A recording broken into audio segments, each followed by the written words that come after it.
Cryptography, as a way to secure communication in the presence of third parties, has been around for a very long time.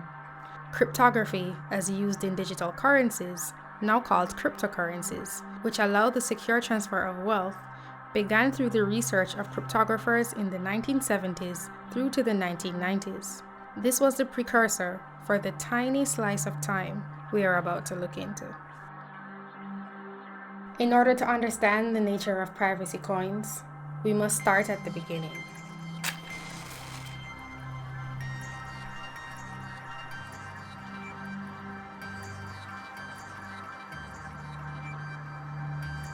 If you're looking for a quick and easy way to assess what the best privacy coin in the current space is, which has the best features, or which is most likely to give high returns, then this is not that guide.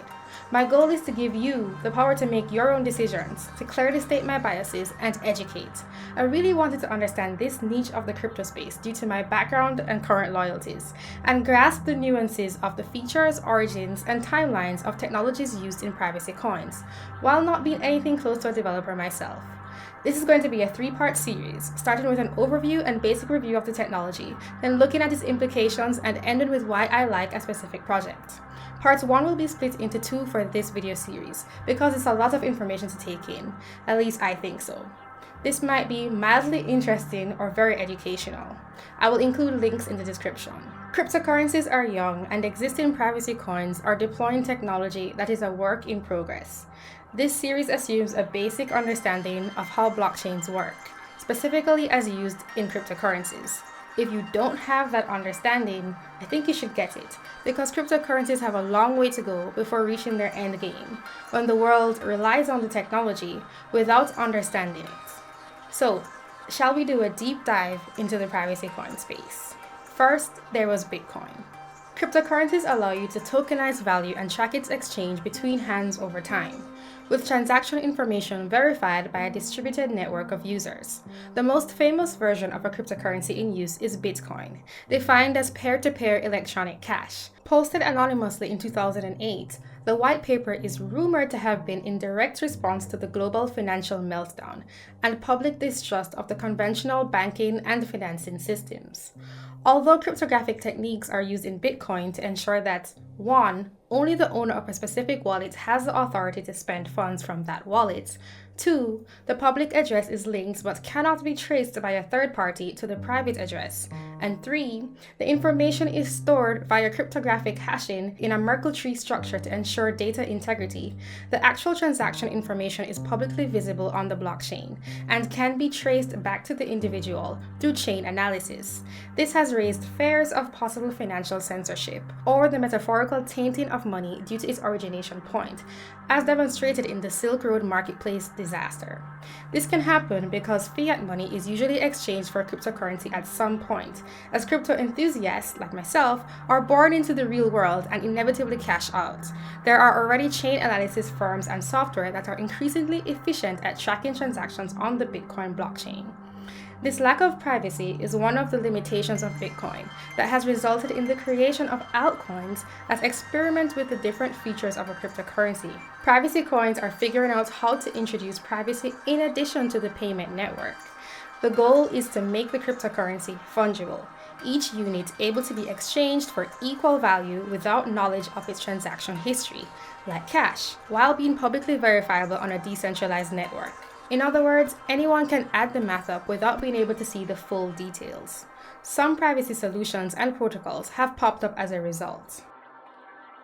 Cryptonote, ring signatures, and stealth addresses.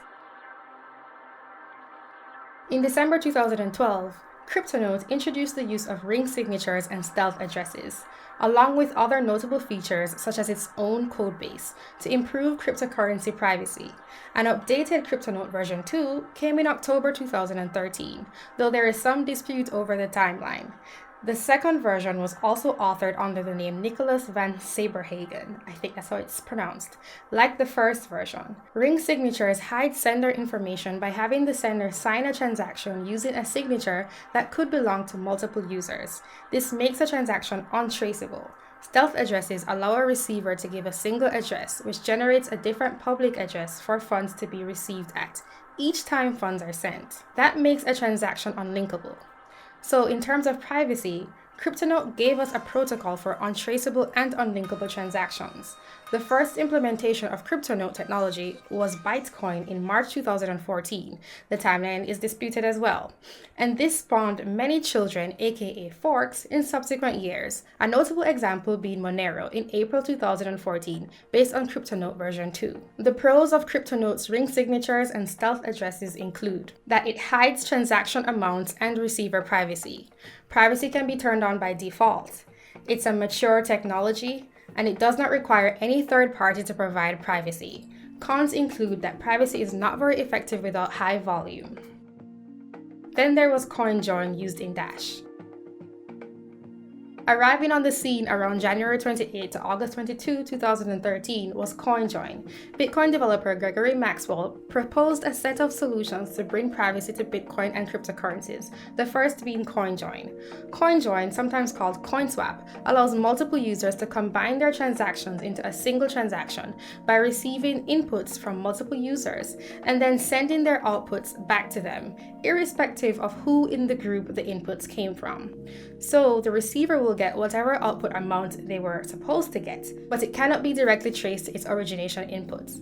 Similar proposals include CoinShuffle in 2014 and Tumblebit in 2016, building on Coinjoin but not becoming terribly popular. These improvements fix the need for a trusted party to mix the transactions. There are Coinjoin implementations that are being actively worked on but are not the most popular privacy solutions of the day. A notable coin that uses Coinjoin technology is Dash, launched in January 2014 with masternodes in place of a trusted party. Pros of Coinjoin include that it provides both sender and receiver privacy and hides the amounts. It's easy to implement on any cryptocurrency. It is lightweight, not requiring much data that affects blockchain size, speed, and fees. It's also a mature technology. Cons include that it is less anonymous than most other privacy solutions, and transaction amounts can be calculated. And even without a third-party mixer, it depends on wealth centralization of masternodes. Zerocoin, used in Zcoin and PIVX. In May 2013, the Zerocoin protocol was introduced by Johns Hopkins University professor Matthew Green and his graduate students Ian Myers and Christina Garmin. I'm sorry if I pronounced that wrong. In response to Coinjoin's need for a third party, the Zerocoin proposal allowed for a coin to be destroyed and remade in order to erase its history whenever it is spent.